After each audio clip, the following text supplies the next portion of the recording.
part 2 of my MCU movies ranked with Rank Time with JShrek. What I got next for you is a very interesting start where these movies start to get more interesting and better, and because the last set was mostly the not as good, more boring movies, while this set is a lot of the much better movies that I enjoy even more so. So if I start talking a little bit more or a little faster, it's because I'm trying to speed this up a little bit and get it done. So I hope you like everything that's coming. I hope you enjoyed the part 1. Now here's the start of part 2.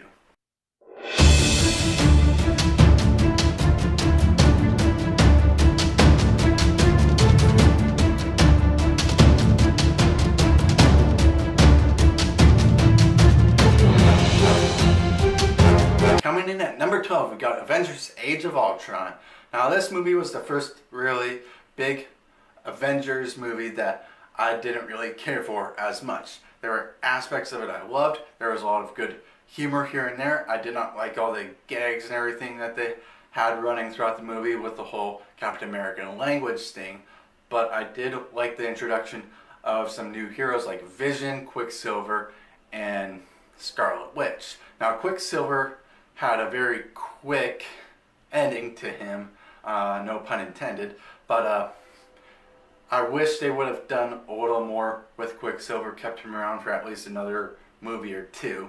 But I understand that the actor and everything probably had other dedicated movies and stuff to carry on with his career. But there were some other things that I thought were very weak in this movie, like the whole formulaic concept with Ultron himself. It's really something we've seen before, like really advanced technology trying to take over the world type of thing. And there really wasn't a whole lot of development on Ultron himself, but we did get a nice introduction into the character Claw in this movie. We also did get the whole Hulkbuster thing versus the Hulk. Now that whole thing, like the Hulkbuster itself is pretty cool, but I did not really care for that whole sequence, period. I feel like that could have been cut out of the movie.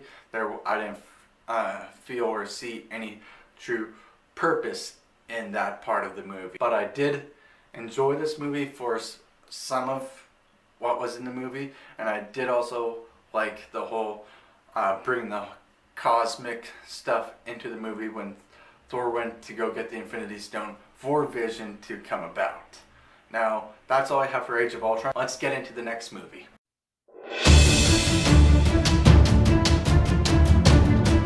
Right at number 11, we have Guardians of the Galaxy Volume 2. Yes, I have this movie at number 11 for many specific reasons. One, because, well, it just wasn't as good as the first one. But there were some other aspects and everything of this movie that were only okay and didn't really work with me that well. Like the whole Ego, the Living Planet, and his connection with Star-Lord and everything. How he is his father and everything, which makes him a Centennial and everything. It was interesting, but I didn't really care for that whole aspect and how they went about it. Now, this movie did have all the fun and entertainment of the first movie, with all the humor, the gags, and the jokes and everything. Really knew how to land a lot of those jokes. One thing that I didn't really care for is how Yondu came to his end in the movie. But I do really enjoy his one joke where he comes down and he's like, "I'm Mary Poppins, y'all," and everything. And thinking that he's really cool and everything, and obviously all of us are just sitting back and just laughing about the whole thing, thinking it's like the funniest thing ever. But I wish they didn't get rid of Yondu, but Michael Rooker probably had a lot of other films and movies and stuff that he's dedicated to, which I understand. So that's all I have for Guardians of the Galaxy Volume 2. Let's get into the next movie.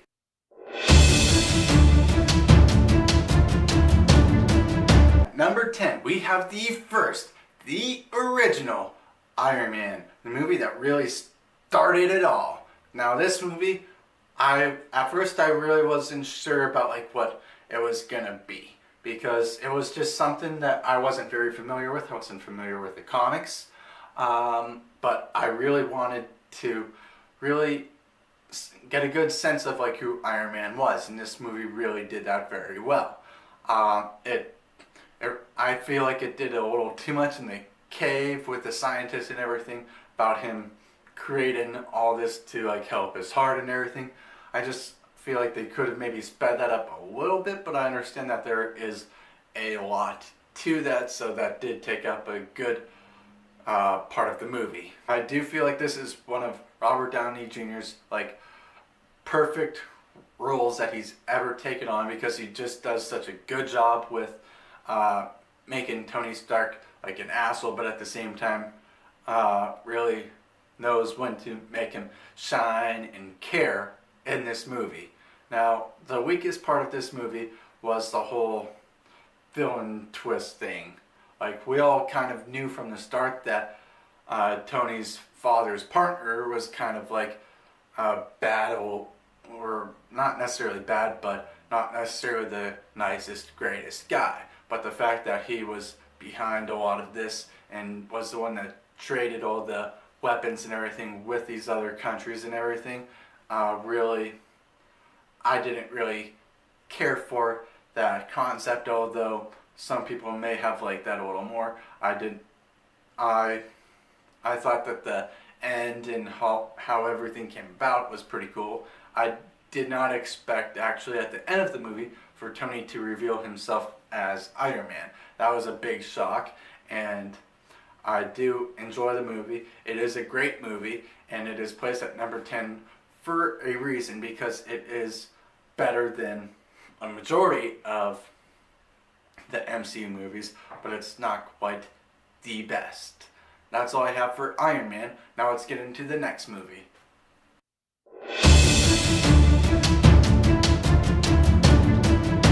Coming in at number 9, we have a more recent movie within the past couple of years, Captain America Civil War. Now this movie was very interestingly well planned out, and now that Marvel has the rights to Spider-Man, they were able to include Spider-Man in this movie, which was really cool that they did that, but he absolutely wasn't necessary to be in the movie, although Spider-Man's parts really did shine and make the movie a lot more exciting than it actually was. Because without Spider-Man, the hype probably wouldn't have been as real and as exciting.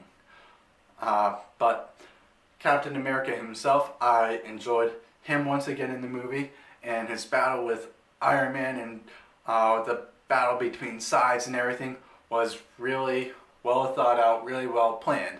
I didn't really care for how much they included more of the Winter Soldier into this whole movie, and how the Winter Soldier is the one that killed Tony Stark's parents and all that, but it definitely made some nice, interesting twists into the movie and everything, but I didn't actually care for the person that was being portrayed as the main villain, which really wasn't that much of a villain. I did not care for how that came about, how they worked with him and all of that. That, to me, it was just kind of pointless, although it was important with the whole Bucky and Winter Soldier timeline to get him to bring out his serial killer instincts and make him that murderer that he once was, when Hydra was working on him to bring about those, to make him that assassin that he is. Now, that's all I have for Civil War. Let's get into the next movie.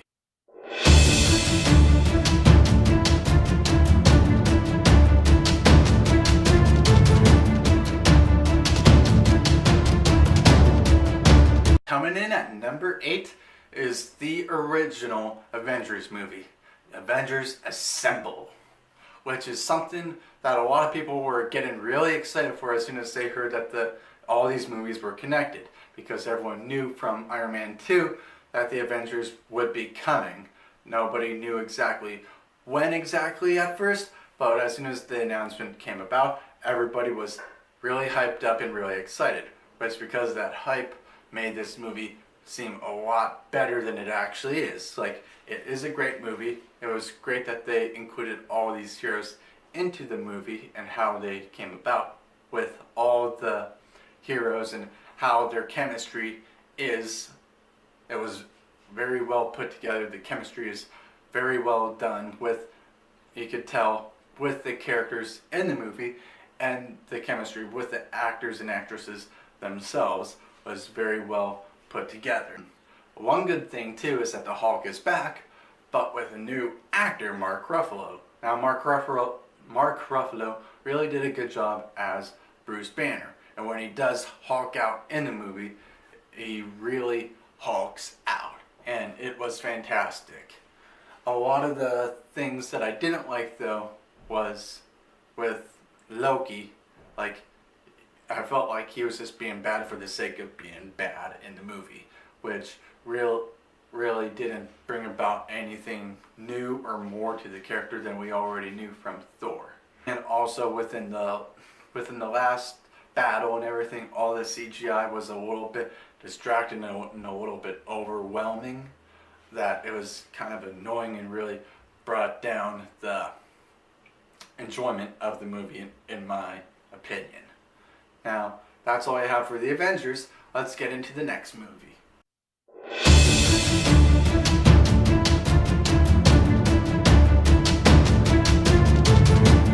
Up next, at number 7 in the last movie to talk about in part 2 is Ant-Man. Yes, I said it, Ant-Man is better than the Avengers. Well, in my opinion, that is. I do enjoy Paul Rudd in this movie. He does a great job. He always does a great job in almost any role. I love him as a comedian, and he really brought about his comedic aspects in this movie and really took the role of Scott, and really carried this role of Scott Lang out very well in this movie. A lot of people, like my one friend, really didn't like the fact that it wasn't a Hank Pym movie and that was Scott Lang. Well, Hank Pym is in the movie, and they do talk about how he was the Ant-Man back in the day when he was fighting with his wife, who was the Wasp at the time, and they really do dive deep into how he is connected, because he himself is the one that finds Scott Lang and is like, hey, I want you to be the Ant-Man. I want you to do this for me. I want you to steal the Yellow Jacket suit so nobody else can get it, because a lot of people are trying to get their hands on that and work with that and everything, which is where the whole villain of Yellow Jacket comes into play, which I really didn't care for him as the villain. He was okay, but there wasn't much development in his character from what I saw. There wasn't much.